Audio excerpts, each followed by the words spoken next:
Welcome back everyone to Let's Play Dominions 4 as Shinuyama in our 7-person free-for-all series. And today I am again joined by I Seen You Before and Sam. How are you guys doing?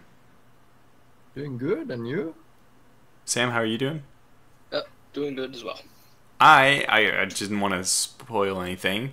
I won't reveal how I'm doing because it'll be pretty obvious how I'm feeling as soon as we get done with going through the messages. Let's just start off with this one. There was a battle in Stonegrave Mountains. I Seen You Before. Do you want to take this one away? Sure, no problem. So this battle we viewed in Fast Forward ×2. So the main important fact about this battle as Shinuyama is that we scripted flaming arrows with a bunch of archers. And as you can see, the buff given to the archers just melts away the sacred units of Asphodel without much trouble. So it's pretty much a milestone for most archer nations with an access to fire, is to get flaming arrows, and then you can see how much of a disaster we're causing on the Asphodel army right now. Oh my gosh. Then lastly, we're also scripting dust to dust on all the enemy skeletons. So as a result, those guys pretty much decimate any undead units. And the flaming arrows pretty much get rid of whatever is left over at this point. Oh my gosh, it's so brutal. Oh my gosh. Oh my gosh. Wait, there's one. Oh. He didn't quite make it off in time. Well, basically, when I got this turn, I'm pretty sure I seen you before. I think I messaged you, and but when I got it, I tried to load it up right away because I was really excited to see. Well, I'm always really excited to see when will this battle actually come. And it just so happened that when I saw this one, I was like, besides myself, like very nervous. I opened it up, I saw that we won, and I just started kind of running around my place, really excited, kind of like a little kid. Because I mean, this is it. This is the big battle for us. I was very nervous, you know, would we ever catch them? Would they maybe even somehow, you know, in your darkest fears is that they actually take the fort from you, and, you know, it's just kind of a worst case scenario, but no. So we won. I mean, they actually had a total wipe of forces, except for, I guess, one Centaur Hierophant made it, but pretty good. I mean, it's pretty amazing. I don't know, Sam, what do you think about that battle? Yeah, it's, I would say, very good because he couldn't have done too much with the force with that army, but it could have been really annoying to be annoyed by them for an unknown amount of time. Yeah, exactly. I mean, every turn that I'm not doing research is basically huge economic damage to me. Okay, so importantly, Fafnir is claiming another throne. He has the throne of the Second Age. Somebody doesn't find sites. We have now taken control of Sermiak. Oh yeah, that's right, the little gambit. So we sent off one scout on the, like, hope, or just the off chance, really, that he would get lucky in securing Sermiak, kind of assuming that Asphodel wouldn't put any defensive forces there, and this is actually what happened. So we took Sermiak basically for free with only one scout, so there's really no risk at all, which was really nice. Then that leaves us with the general state of affairs in the world. Well, let me just make sure that we're not missing anything else. Some unexpected events. A barbarian... Oh yeah, the barbarian horde attacks Stone Heavens. I don't know if I already mentioned this, but I made a big mistake. See how we have nice defenses in Shade Forest? Those defenses were supposed to be in Stone Heavens. So I messed up, and the reason why we lost this to barbarians is just because I defended the wrong province. I thought the barbarians were going to attack here, and I could have easily just figured out through the message. I mean, the province history, I'm sure, would have said. But, oh well, I made a mistake. Yeah, though, to be fair, Stone Heavens, if I remember right, had one of the weakest province defenses in the game. Yeah, that might be true. I know that... Yeah, I think he was right. I think it was a lion tribe. Yeah, I think it was Lion Tribe. That's right, yeah, I think you're right. I think you're right. So it's actually not even sure if it's worth defending. You're right. That's right, we already had this discussion. I'm not sure if it was on camera or off camera, but It wasn't a terrible mistake to make, because could the Lion Tribe could they have defended against that many barbarians? If Only they the javelins hit, I guess. yeah, if all the javelins hit and the barbarians fail their morale check, then you could win. But if they ever get into melee, the Lion Tribe will lose. Yeah. Barbarians would just chop them up. Yeah, it wouldn't give us good odds.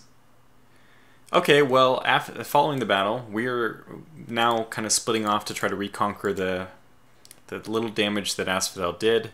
We're also recruiting some Kappas to begin our domination of the sea, which is a little overdue. Probably on my fault on that. I've been delaying our expansion in the water provinces, because everyone else has basically done this already. Like, everyone's pushed up to their borders. Well, I don't know. I mean, we should be taking advantage. I should have been taking advantage of our underwater strength a little bit more than I did, perhaps. Which leads us to, I guess, the two big points to talk about, I think, in this episode are, first of all, of course, the battle we won. But next we have this sad state of affairs where nobody is able to still react to the fact that we've done our job, right? Shinuyama now holds the banner of the Council of Living High. We've defended our land. We've eliminated the Asphodel's main army and 28 Black Centaurs. But the follow-up for that is just totally lacking. There's no response from our allies. So, Yeah. I don't know who coined the term between the three of us. I forget. I don't know, but yeah, that's probably the biggest issue, is that while about 1,500 gold is pretty hard to make up, Asphodel can still build up, maybe not sacred units as in his large numbers, but they still have a lot of other free spawn that they can build up and research. So basically, they should be taking advantage of a situation, but their main army was busy with us. They could literally attack at this very moment, but I think they're being very slow at attacking Asphodel, knowing that their army is growing every turn that's passing, basically. Yeah, I mean, you have Olm, who's basically stepped back to respond to this, like, chest-puffing situation with Agartha, right? That they're starting to stare each other down. The whole incident, it's going to be known as, Agartha pushing, I don't know, like, it's basically threatening Olm, and Olm says, okay, well, we have to be a little bit worried about that. So they pull back. They aren't sure they have the forces. I don't know what is even going on. But man has the opportunity to go down, and they come west to, I guess, try to help us track down Asphodel. I don't know. It's I think it was Iceni before who made this term, the musical chairs. It's like musical chairs on Highwoods and Balmed and Venica, that nobody is willing to just commit forces down the little half of the coast. Yep. And it's an ideal place because you can go around it.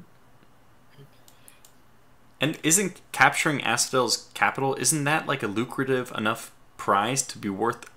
There's almost no risk anyways, but isn't it worth a big risk? I don't know. To me, it is. To me, like, okay, they're already starting to rebuild.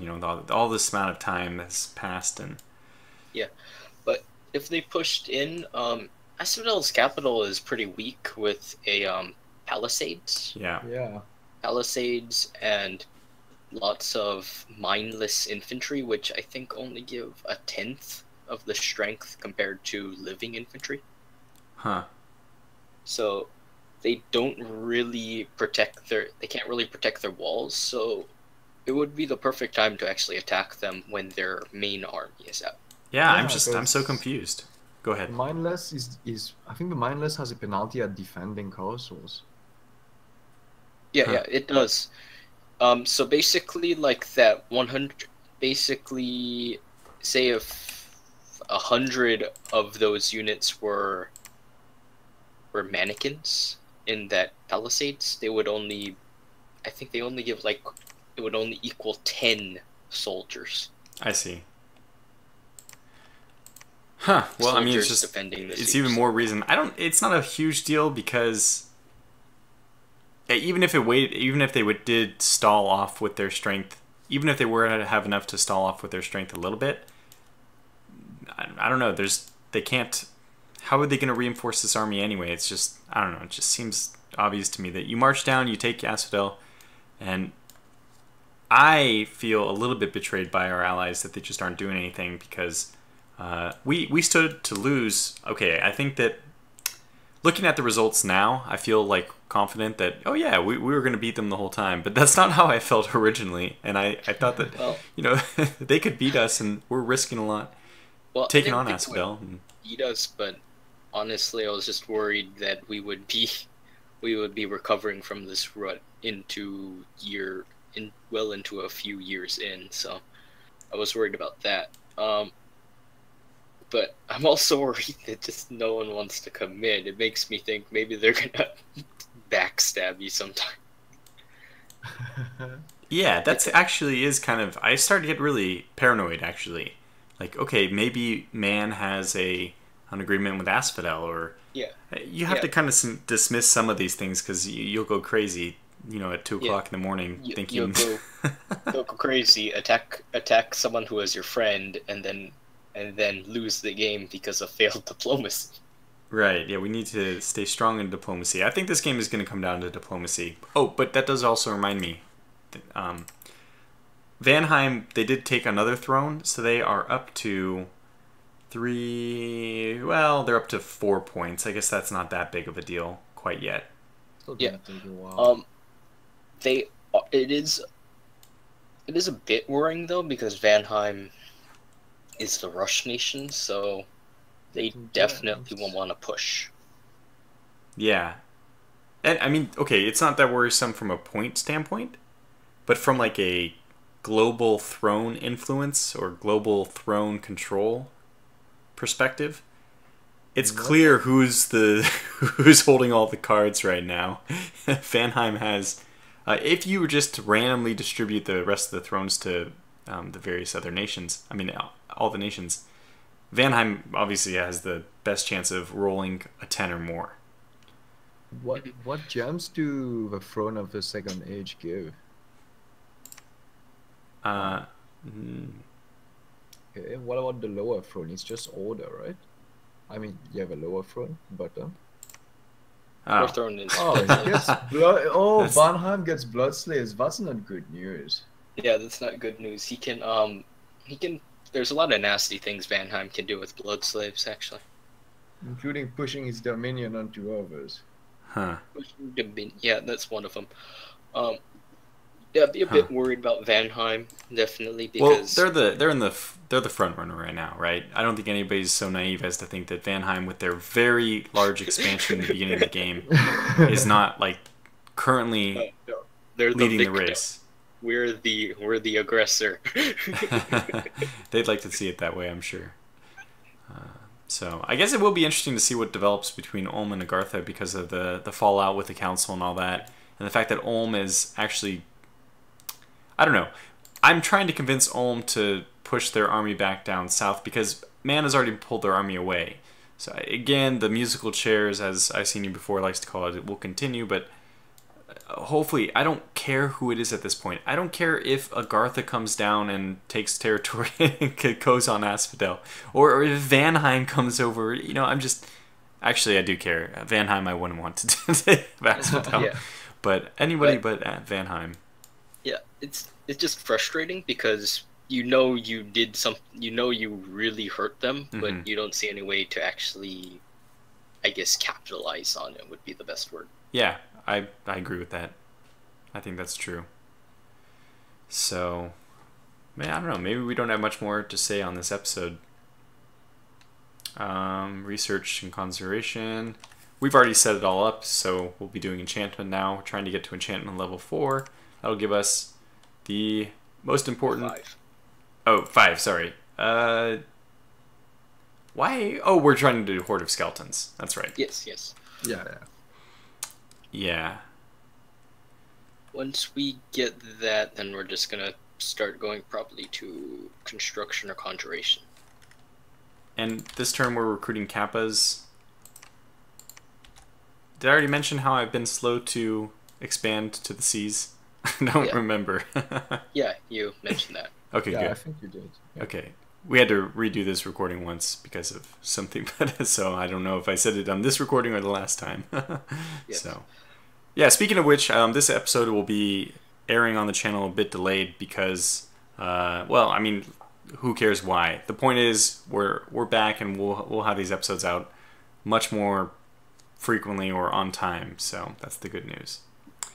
I don't know, do you guys have any other concluding comments? I don't really have anything else to say on this one. Just, we're recruiting Ubas as normal, and Kappas, this is the flavor of the week for ground combat units. And we're probably, are we already, so I guess we're not building this turn because we're focusing on army. But eventually we'll start rebuilding, or building more of the expansions for these keeps, because I like to do that, so. Yeah. Not really much else to say. We're kind of trapped in our little corner in the world. I don't mind that, though. No. Anything from you? I've seen you before. What's your concluding take on this? Well, I think the only thing we gotta do now is just recover and regroup. And then, yeah, and start expending our magical resources.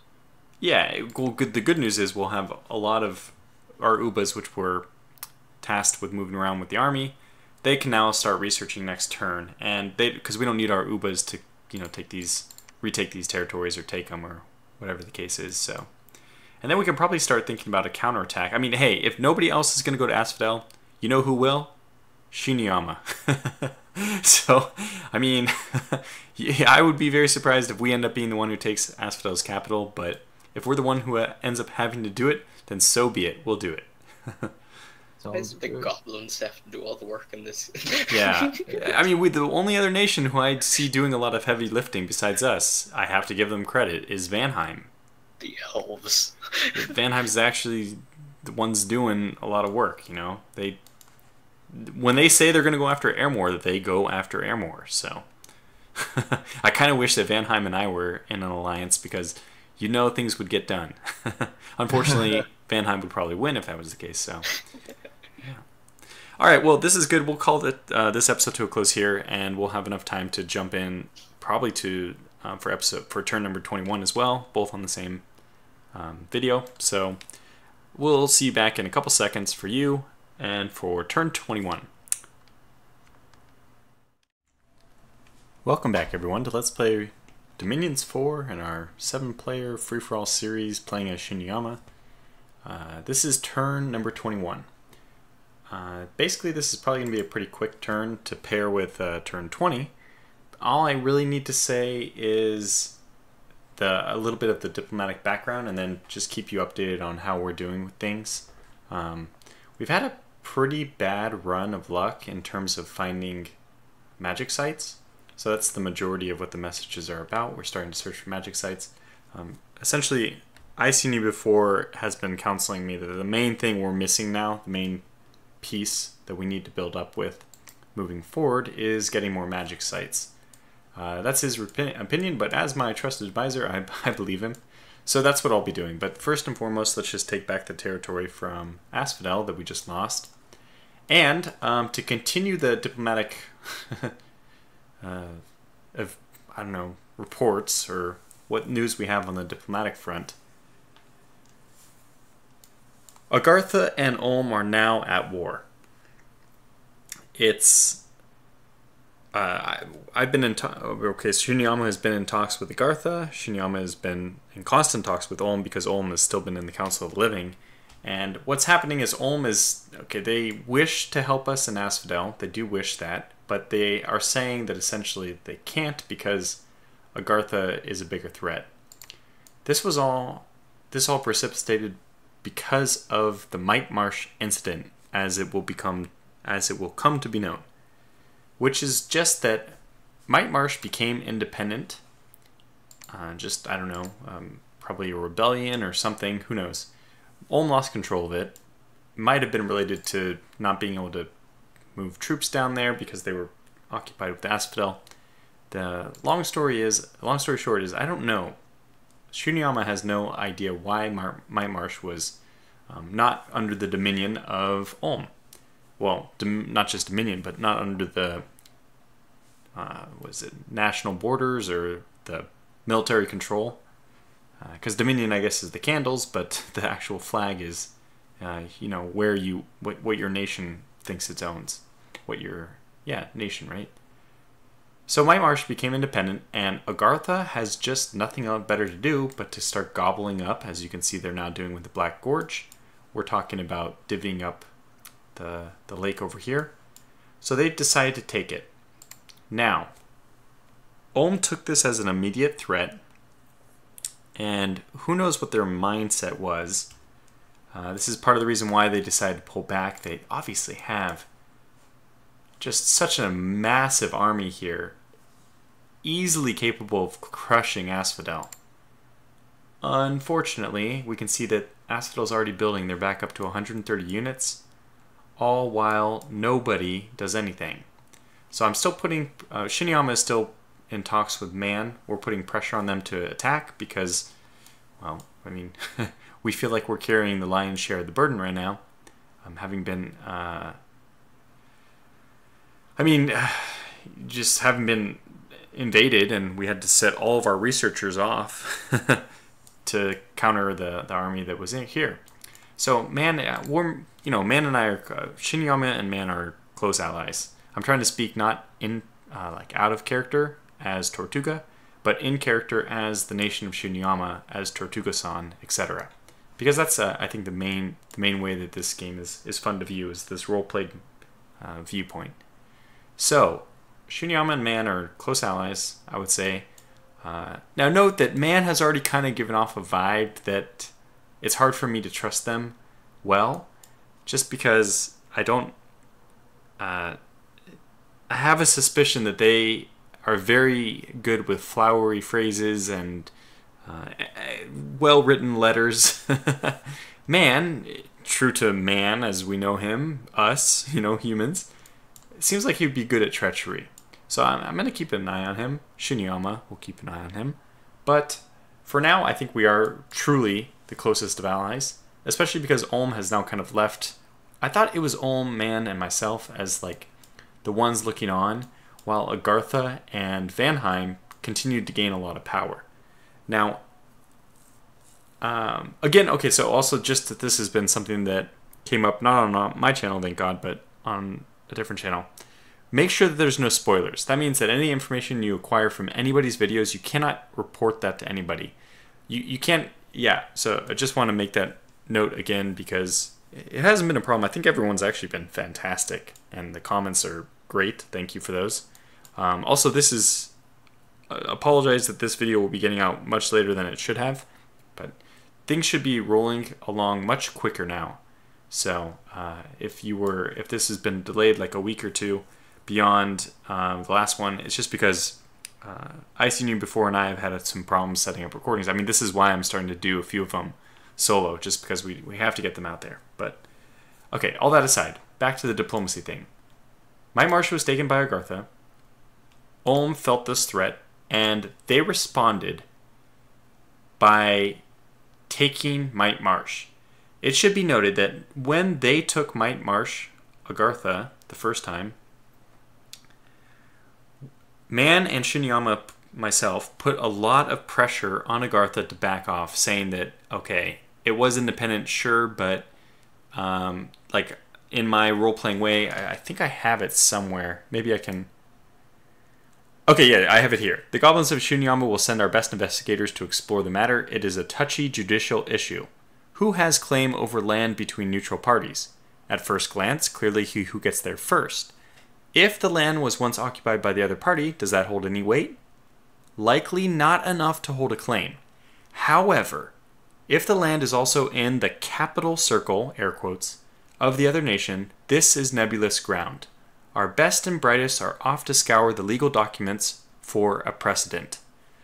So that was my message, Shinuyama's message to Agartha, and with Man also in that loop. That's the new council is Man and Shinuyama with Agartha. just trying to smooth over the rough patches here because we prefer for everyone just to go to war with the undead.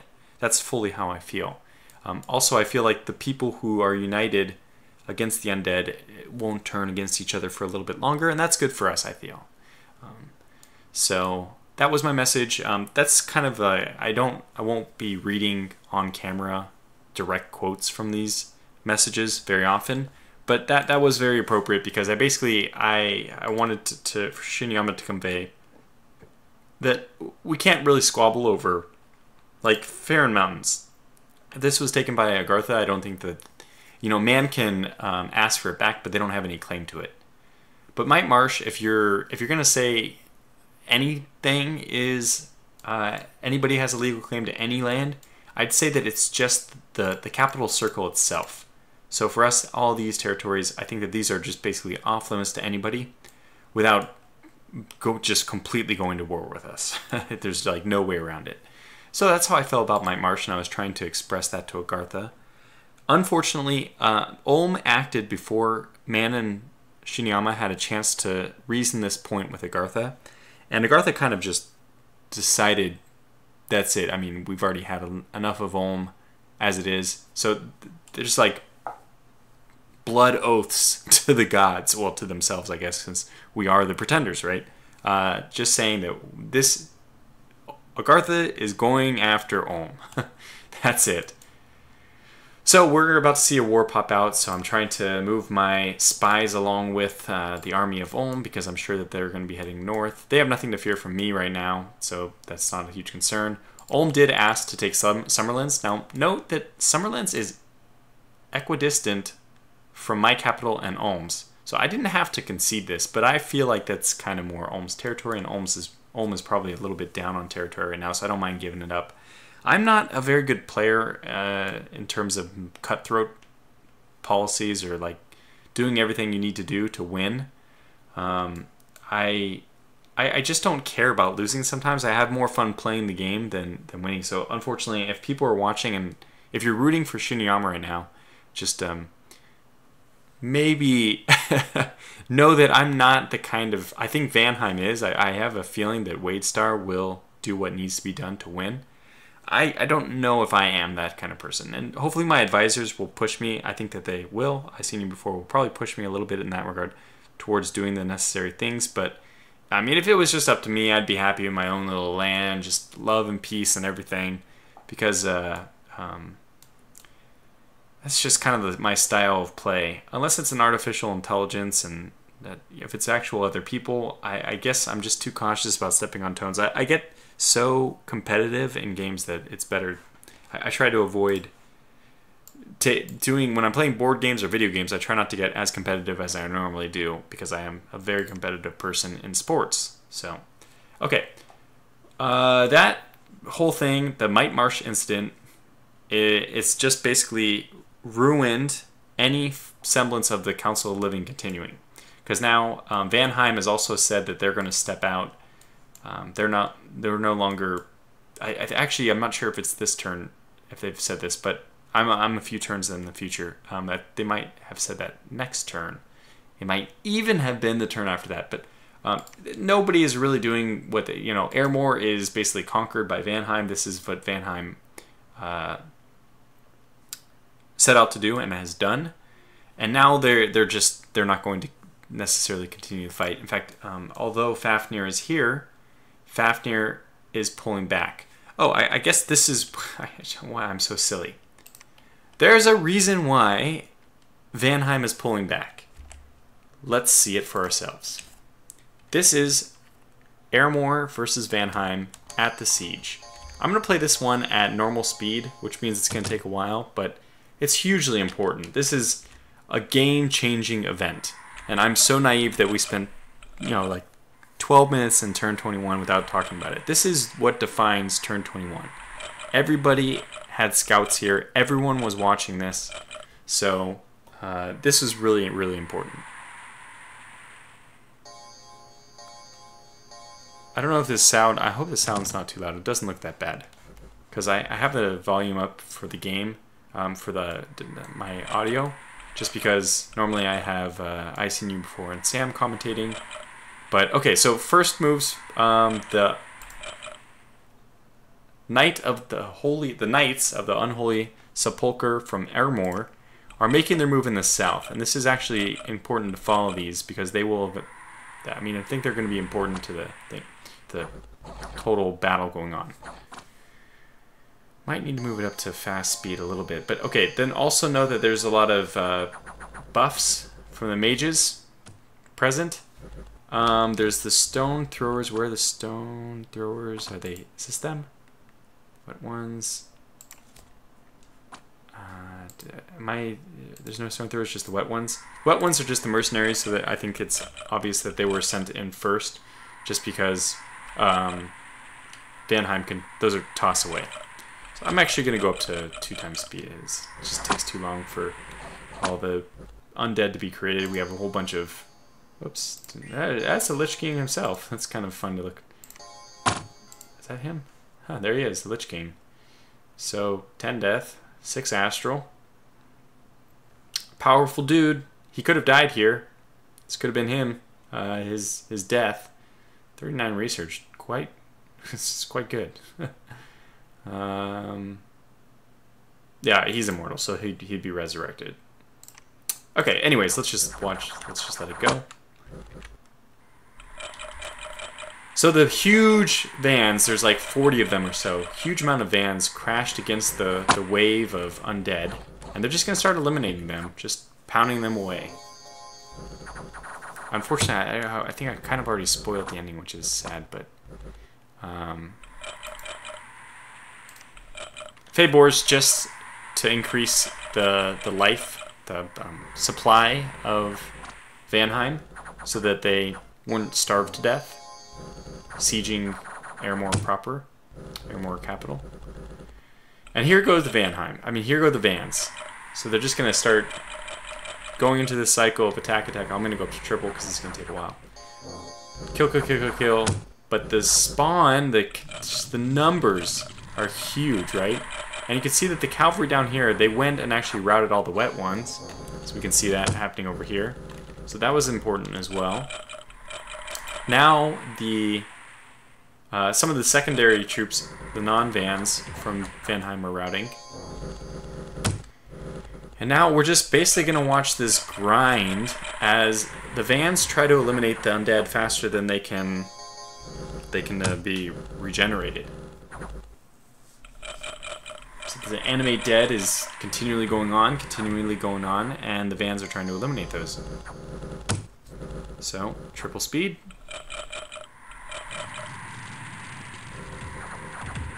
Unfortunately, I did spoil this already, but I mean, as you can probably guess from the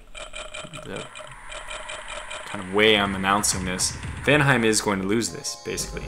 They can't handle the large numbers of troops, and this is, I mean, just remember how expensive Vans are. This doesn't show it, but we'll see it in the after screen. I think it's like 70 per. So we'll get it. I'll do the quick math on camera. So huge battle, just a huge battle.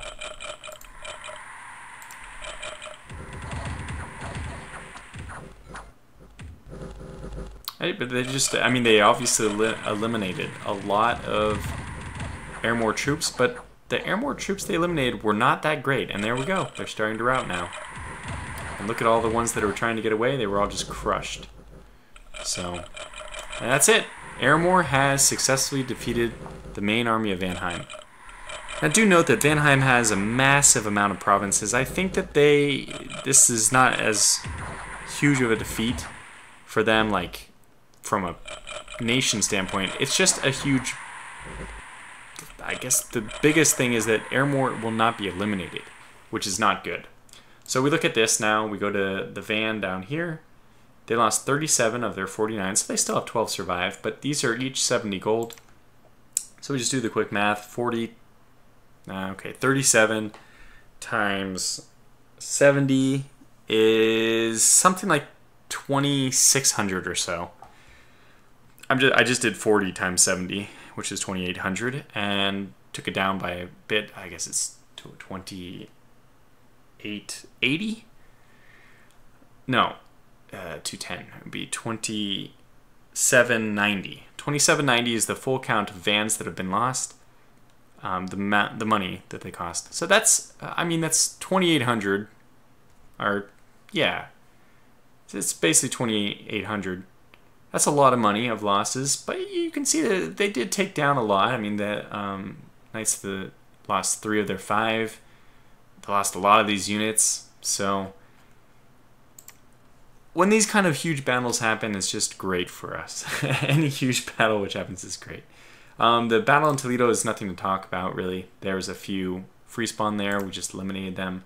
In Rivia, we eliminated the troglodytes, which had set up there. Again, we just stomped them. Nothing really to talk about there. And then we didn't find any magic sites still. So that's it.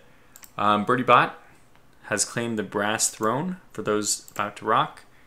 That's not a huge deal quite yet, because that's just Agartha finally claiming their first throne. Okay, so I think that's all I wanted to talk about on this episode. Is just the huge diplomatic thing is that Agartha and Ulm are now at war, and the really huge event is that Vanheim was actually defeated in their siege of Airmore. So I'm moving my Kappas into the water here to green waters because Vanheim has said that he's pulling back with Fafnir to Emerald Lake and moving back further from there. He's not actually interested in holding these sea provinces. Now, these are just getting destroyed by Airmore's dominion. The death is just killing everything. So they're not really worth anything anyway, but I did claim them because I like to have the territory just for scouting purposes. And, well, you know, maybe if we get lucky enough that we kill Airmore or stop their dominion spread soon enough, maybe these will actually be worth something, but probably not. I would just say that this entire land that we're right next to, unfortunately, is going to be completely devoid of any strategic benefit, other than, you know, holding it for a path to fight other people or for other strategic land.